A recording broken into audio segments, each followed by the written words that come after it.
আপনারা যাকে নাম দিয়েছেন ত্রিয়া, কেন দিয়েছেন, কে দিয়েছেন, কেউ তা জানে না। কথায় আছে পুরুষরা ভাবেন যে ত্রিয়া, ভাবেন একরকম, বলেন অন্য কিছু, আর করেন অন্য কিছুই। কিন্তু সত্যিটা কি এটাই?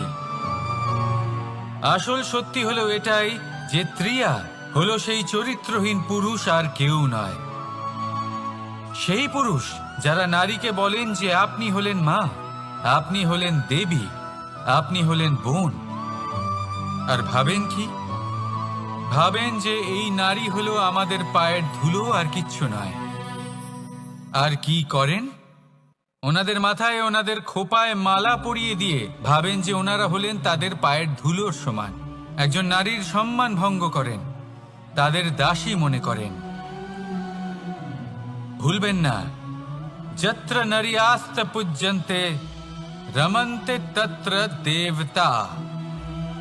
অর্থাৎ যেখানে নারীকে পুজো করা হয় সেখানেই ঈশ্বর বাস করেন, আর যেখানে নারীকে অপমান করা হয় সেখানে ঈশ্বর এবং ভাগ্য এই দুই রুষ্ট হয়। মনে রাখবেন, যদি নারী কল্যাণকারী হতে পারেন তাহলে নারী মহাচণ্ডী রূপও ধারণ করতে পারেন। যদি একজন নারী মাতা হয়ে জন্মদান করতে পারেন তাহলে নারী মৃত্যু হয়ে বিনাশও করতে পারেন। যেখানে নারী অপমানিত হবেন সেখানে মহান ভারতও মহাভারতের পথে অগ্রসর হতে পারে। তাই মনে রাখবেন, নারীর অপমান যেন কখনোই না ঘটে। আর যদি কোথাও নারীর অপমান হয় তার অর্থ হলো আপনার বিনাশ আপনার দিকেই আসছে। আর এটা হলো তার প্রথম পদক্ষেপের প্রথম পদধ্বনি। রাধা রাধা। যদি সন্তান কোনো দুষ্কর্ম করে তাহলে সেই অপরাধ শুধু কি সেই সন্তানের? না, যদি সন্তান দুষ্কর্ম করে তাহলে অপরাধী তার মাতা পিতাও, যারা পুত্রমোহর কারণে সেই অনুচিত কাজে তাকে বাধা দেননি। অপরাধী হলেন তার পিতামহ, যিনি নিজের কর্তব্যবোধের কারণে নিজের পরিবারের যত্ন নেননি, যিনি সন্তানকে কখনো শাস্তি দেননি।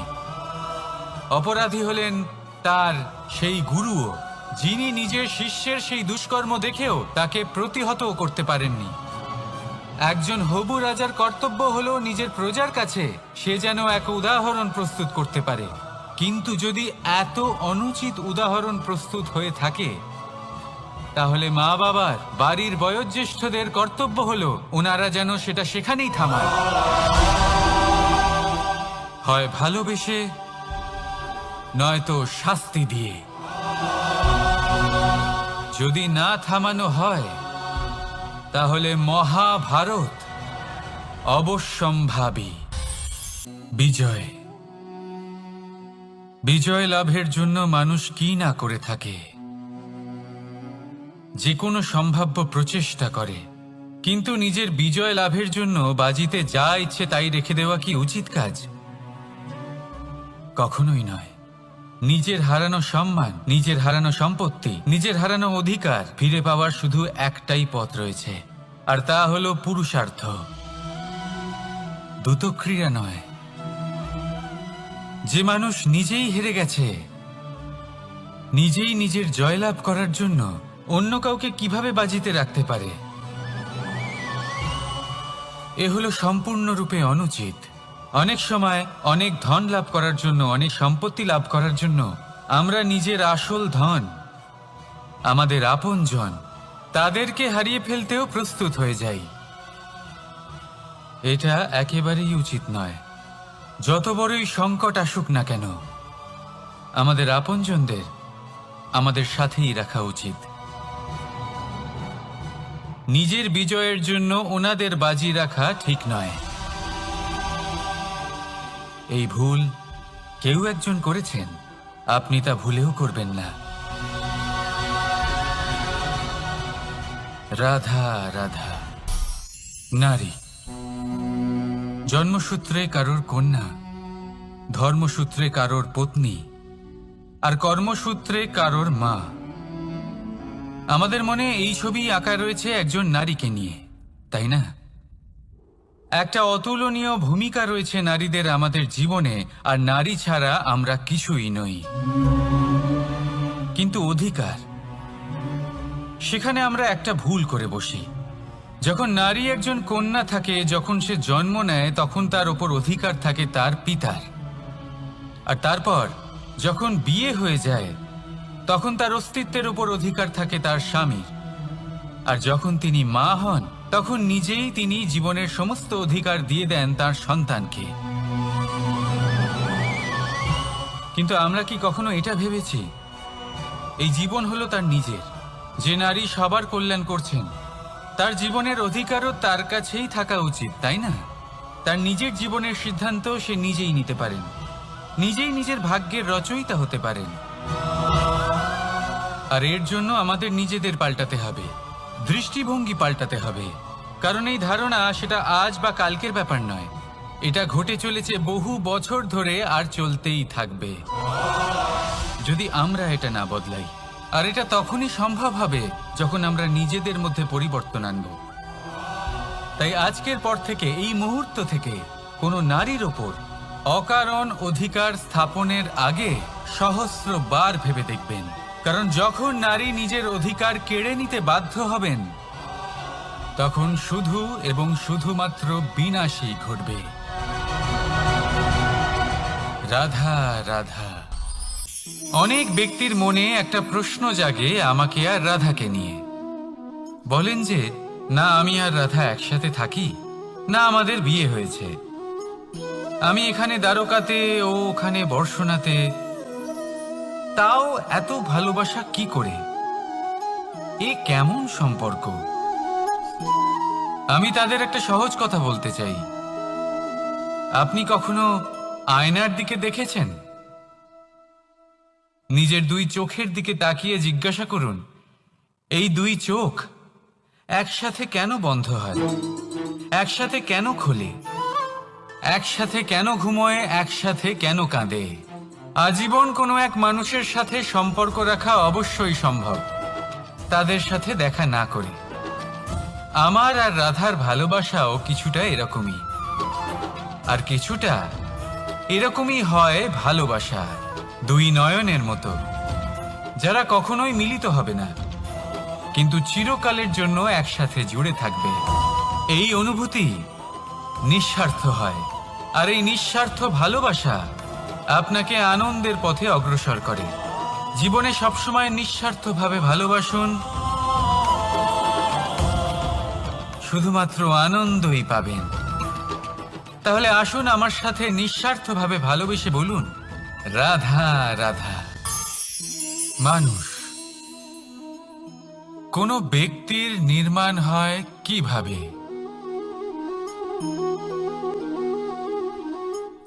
কেউ বলবেন পঞ্চতত্ত্বের দ্বারা, কেউ বলবেন আত্মা, দেহ ও চেতনার দ্বারা, কেউ বলবেন ঈশ্বরের কৃপার দ্বারা, তো কেউ বলবেন এই প্রকৃতির পরীক্ষার দ্বারা। না, মানুষের নির্মাণ হয়ে থাকে বিশ্বাস দ্বারা। ব্যক্তি তখনই গড়ে ওঠেন যখন ব্যক্তিত্ব থাকে, ঠিক কিনা? আর ব্যক্তিত্ব তখনই হবে, আর সেরকমই হবে যেরকম বিশ্বাস আপনি নিজের উপরে রাখবেন। যদি আপনি মনে করেন আপনি বিষের ন্যায় হবেন, তাহলে আপনি বিষাক্তই হবেন। যদি আপনি এটা মনে করেন যে আপনি অমৃতের ন্যায় হবেন, তাহলে আপনি অমরই হয়ে যাবেন। যদি আপনি নিজের উপরে বিশ্বাস রাখেন যে আপনি সংসারের সব থেকে উঁচু পর্বতের শিখরে পৌঁছতে পারবেন, তাহলে আপনি অবশ্যই পৌঁছবেন। যদি আপনার এরকম মনে হয় যে আপনি এরকম কখনো করতে পারবেন না, তাহলে এরকম কখনোই হবে না। ভেবে দেখবেন, বিশ্বাসের মধ্যেই বিশ্ব বাস করে থাকে, তো আপনার অস্তিত্ব কেন করবে না? যেমন বিশ্বাস আপনি নিজের উপরে রাখবেন তেমনই আপনি হয়ে উঠবেন। সেই জন্য নিজের উপরে বিশ্বাস রাখুন। আর হ্যাঁ, ভালোবেসে বলুন রাধা রাধা। শত্রুতা, একজন মানুষ অন্য মানুষের সাথে শত্রুতা করে বসেন। দুজন ঘনিষ্ঠ বন্ধু, এমনও এক সময় আসতে পারে যখন এনারা একে অপরের শত্রু হয়ে ওঠেন। এর অনেকগুলো কারণ হতে পারে, কিন্তু মূল কারণ হলো আলোচনা। আগে হ্যাঁ, আপনি যদি কারোর বিষয়ে আলোচনা করেন তাহলে সে আপনার শত্রু হয়ে যেতে পারে। এবার মনে একটা প্রশ্ন আসতে পারে যে এটা কিভাবে সম্ভব হতে পারে? আলোচনা, এটা তো অত্যন্ত জরুরি। যদি আমি নিজের বন্ধুর খারাপ কাজের বিষয়ে আলোচনাই না করি তাহলে সে শুধরবে কি করে? এ কথা সত্যি যে আলোচনা আবশ্যক, কিন্তু তার থেকেও বেশি গুরুত্বপূর্ণ এবং আবশ্যক হলো আপনার এই সিদ্ধান্ত। সিদ্ধান্ত এটাই যে আপনার এই আলোচনা কোন স্থানে করবেন। যদি এটা সবার সামনে করবেন ভাবেন, তাহলে তা অপমানও হয়ে যেতে পারে। যদি এটা আলাদাভাবে করেন তাহলে তা পরামর্শ হয়ে যায়। অপমান কেউ স্বীকার করতে পারেন না, কিন্তু পরামর্শ সকলের ভালো লাগে। তাহলে যদি আপন কারোর জন্য ভালো কিছু চান, কাউকে শুধরে দিতে চান, আর আপনার মনে হয় আলোচনা আবশ্যক, তাহলে সর্বপ্রথম সময়, পরিস্থিতি আর স্থানের কথা মনে রাখবেন। নয়তো এই আলোচনা আপনাকে খুব ভোগাতে পারে। তাহলে আসুন আমার সাথে ভালোবেসে বলুন রাধা রাধা। আপনার জীবনেও কি সমস্যা রয়েছে? অবশ্যই থাকবে। প্রত্যেকের জীবনেই সমস্যা থাকে। প্রত্যেক মানুষ জিজ্ঞাসাও করেন যে এই সমস্যা আসলে কি আর কেন আসে জীবনে। আপনাকে একটা কথা বলে দিই যে সমস্যা আসলে সেটা নয় যা আপনার পথে বাধা সৃষ্টি করে, বরং সমস্যা হলো সেটাই যেটা আপনি তখন দেখতে পান যখন আপনার একাগ্রতা আপনার পথ থেকে, আপনার লক্ষ্য থেকে সরে যেতে থাকে। আর এই সমস্যাগুলি দূর করার জন্য, এর সমাধান করার জন্য একটাই পথ আছে। নিজের সমস্ত ভাবনা আরো একবার একাগ্র করুন নিজের পথের দিকে, নিজের লক্ষ্যের দিকে। আপনার সমস্ত ভাবনা যদি কেন্দ্রীভূত হয় নিজের লক্ষ্যে, তাহলে এই সমস্যা দূরে থাকবে। যদি এরকম না হয়, যদি আপনার মন একটু অন্যদিকে চলে যায়, তাহলে এই সমস্ত সমস্যা আবার সামনে চলে আসে আর বাড়তেও থাকে। দেখুন, যেখানে আপনার লক্ষ্য রয়েছে, বান যদি সেখানেই চালাতে হয়, তাহলে দৃষ্টি তো সেদিকেই রাখতে হবে। তবেই তো আপনি সেই লক্ষ্য ভেদ করতে পারবেন। সেই জন্য মনে রাখবেন, সর্বদা লক্ষ্য রাখবেন নিজের পথে, সেই পথেই সামনে এগোতে থাকুন নিজের লক্ষ্যের দিকে। আপনি যত সামনে এগোতে থাকবেন এই সমস্যা তত পিছিয়ে যাবে। তাহলে আসুন আমার সাথে ভালোবেসে বলুন রাধা রাধা। এই পাখিরা সত্যি খুব সুন্দর, আমার খুব ভালো লাগে। আপনি নিশ্চয়ই শুনে থাকবেন যে কিছু পাখির কাছে ডানা অবশ্যই থাকে, কিন্তু উড়তে পারে না। তারা চায় উঁচু আকাশে উড়ে বেড়াতে এবং মেঘেদের সাথে কথা বলতে, করতেই পারে না। এবার এই সংসারেও পাওয়া যায় ঘুড়িও। এদের মধ্যে না জীবন আছে, না প্রাণ আছে, আর না আছে ডানা, কিন্তু এরা আকাশের সাথে কথা বলে, হাওয়ার বেগের সাথে কথা বলে, আনন্দ করে, উৎফুল্ল হয়ে ওঠে। আকাশে জীবনের কিছু মুহূর্ত কাটায়। তার কারণ কি হতে পারে? কারণ হলো সুতো। এই সুতো যদি সঠিক হাতে থাকে, তাহলে এই কাগজের তৈরি ঘুড়িও আকাশের উচ্চতায় উড়ে বেড়াতে পারে। এবার এই সুতো আসলে কি? এই সুতো হলো আসলে ভালোবাসা। এই সুতো হলো আসলে বিশ্বাসের। আর এটা আপনি দিয়ে থাকেন তাদের হাতে যাদের আপনি বিশ্বাস করেন, যাদের আপনি নিজের সর্বস্ব দিয়ে দেন। ভেবে দেখুন, এই ভালোবাসা আর বিশ্বাসের সুতো আপনি যদি সঠিক মানুষের হাতে দিয়ে দেন, তাহলে আপনি অনেক উচ্চতায় উঠতে পারবেন, আকাশের উচ্চতায় উড়ে বেড়াতে পারবেন, মেঘের সাথে কথা বলতে পারবেন, পাখিদের মতো উড়তে পারবেন, যা ইচ্ছে তাই করতে পারবেন। শুধু এই মানুষ সঠিক হতে হবে, এমন একজন মানুষ যার মনে আপনার জন্য ভালোবাসা রয়েছে, এমন এক মানুষ যার মনে কোনো স্বার্থ নেই, যিনি পরোপকারী, এমন একজন ব্যক্তি যিনি আপনার অস্তিত্বকে বাইরে নিয়ে আসতে পারবেন, তাকে উজ্জ্বল করে তুলবেন। তাহলে ভালোবাসুন, আনন্দ করতে থাকুন, আর এই আনন্দ সহকারে বলুন, রাধা রাধা। আমরা সকলে এমন ব্যক্তির সাথে থাকতে চাই যারা খুব মিষ্টি কথা বলেন, যাদের ব্যবহার আমাদের ভালো লাগে, যারা দেখতে সুন্দর হন, যাদের আমরা পছন্দ করি। আর সবসময় এমন ব্যক্তির থেকে দূরে থাকতে চেষ্টা করি যাদেরকে আমরা পছন্দ করি না, যাদের কথা আমাদের খারাপ লাগে, যাদের কথা একটু কঠোর হয়। আমরা সবসময় চেষ্টা করি